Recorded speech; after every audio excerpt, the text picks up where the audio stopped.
What's going on? I know this is going to be very weird and the continuity is going to be all off, but I'm starting here 2 months later. Now finally going to be able to diagnose the car. 2 months ago, I drove the car for the first time, and you're about to see that in this video. It didn't go well. The shift cable bushings completely disintegrated, so I lost my reverse, I lost a gear, the suspension, or at least driving the car was all over the place on the road, so I have to figure that out. And yeah, I just parked the car, and we had 2 winter storms. Temperatures dropped down to 10 degrees. It wasn't practical to come out here and wrench on the car. Plus we had 3 feet of snow at multiple times. So you'll see all that in the video, the build up and the leading to the first drive and the first drive. Stay tuned. I will be shooting another video, which I'm currently doing now, fixing the issues and hopefully going for the second drive, but a little bit more successful than the first. Let's get into it. How's it going? Welcome back to the channel. I appreciate those who have subscribed. I've seen a couple new subscribers. Thank you very much. I hope you're excited to follow along with this journey as much as I am to go along with this journey. This isn't just my road course car. This is also going to be my road trip car. The end of January, I do plan on driving it down to Florida. And if that goes according to plan, I will be driving this somewhere around springtime, maybe April, across the country to Utah and drive those amazing roads out there.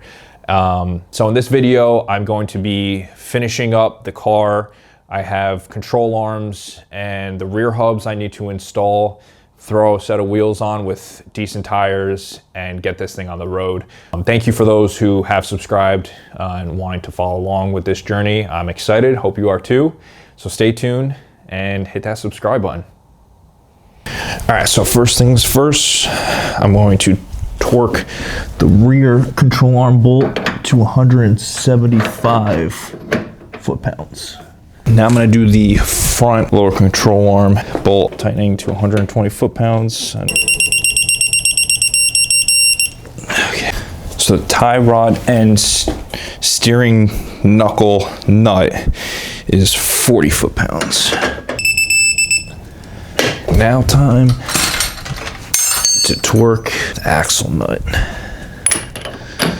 All right, so I had to YouTube a couple things just to try to get a trick on how to tighten the axle nut, because once you start tightening it, the axle will spin. So I reassembled the rotor real quick, put on the caliper, just stick something right through your holes of the rotor,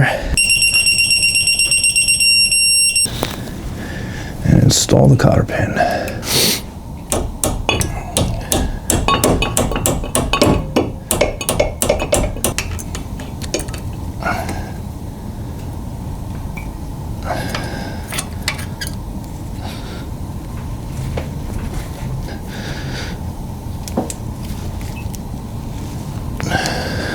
All right, now time to install the brakes on the driver's side, up front.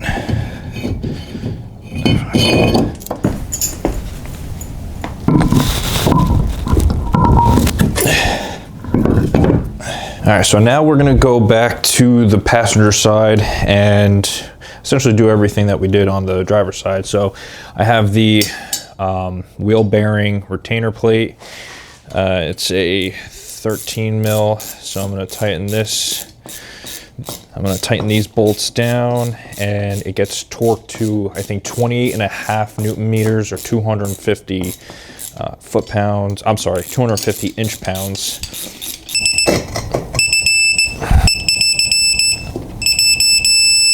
All right, so just like the last video, have my wheel bearings pressed, have the wheel bearing retainer plate bolted down, 28 Newton meters. I have a 1.25 inch socket sitting down here at the bottom so the bearing doesn't back out. It's about the same size. I have my axle hub here. And then a socket that'll go on top of that.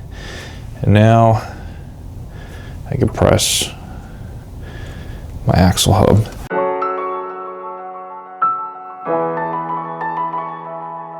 And there it is. Passenger side done.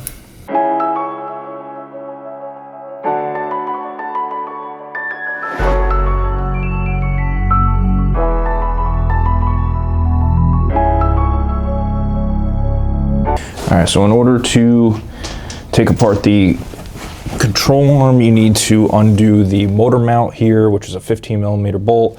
And once you get that down and out, that'll give you access to the bolt that's sitting inside there. I was using the impact gun at first and the bolt was not budging, so I wound up taking the breaker bar with the handle for my jack for leverage and managed to get it free.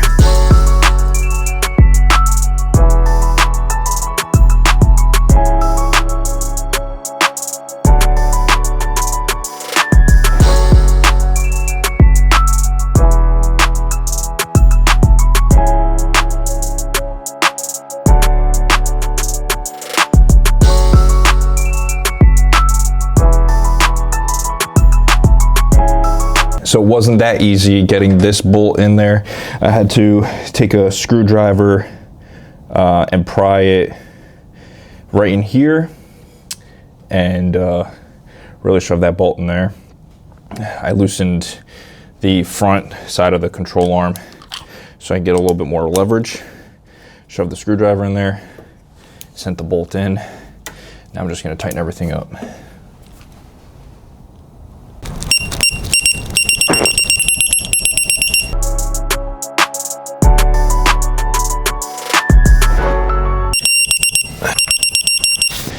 Now that the lower motor mount is installed, the lower control arm is installed, now it's time to install the new knuckle here.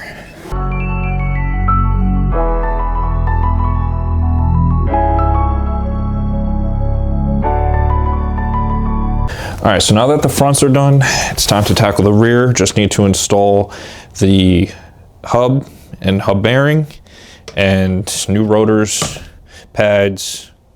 The rear will be complete.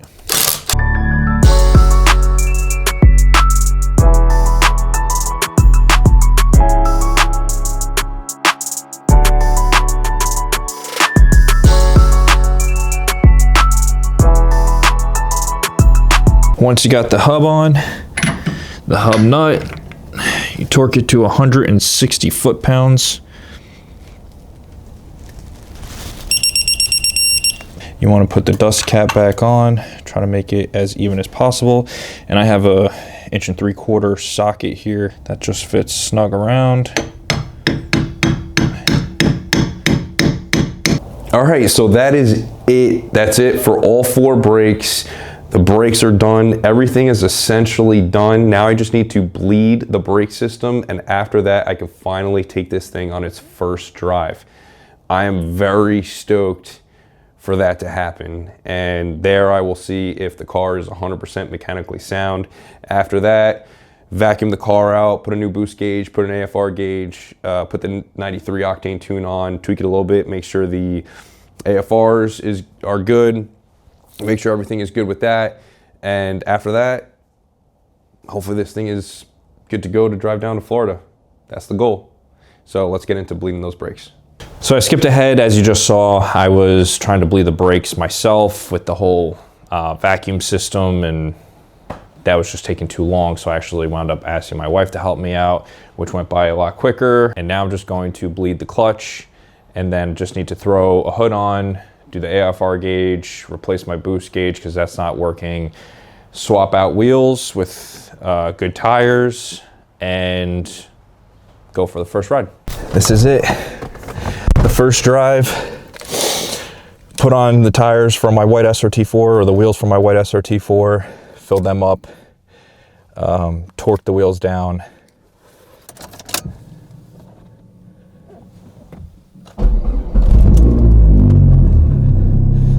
Bled the brakes, bled the clutch.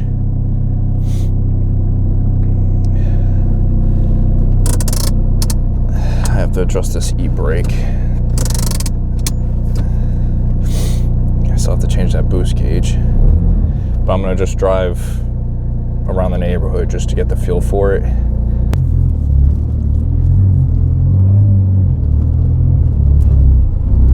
Whoa.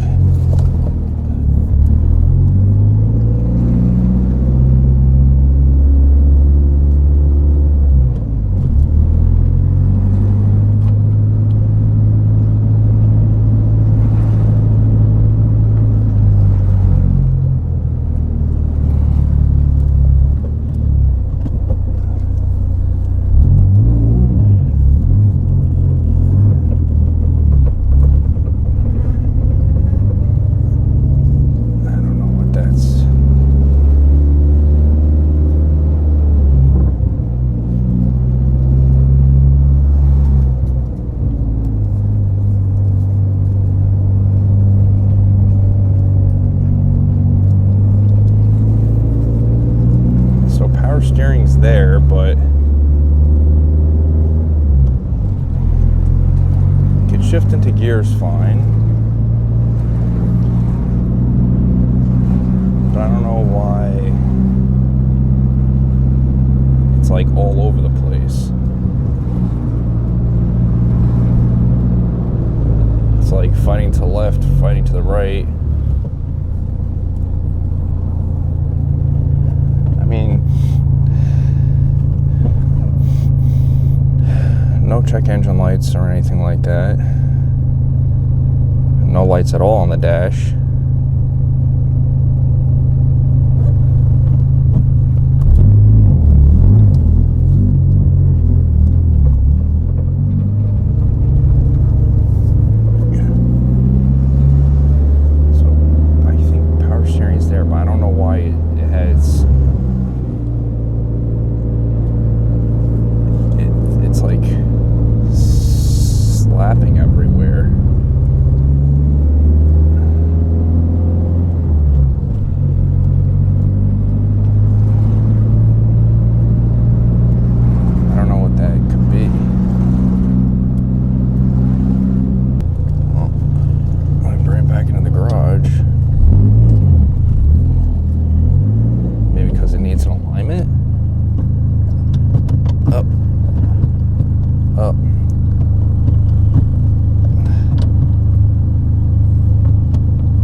Reverse.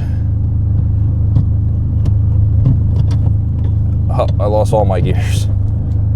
Oh, this is great. Good thing I didn't go far, and I don't.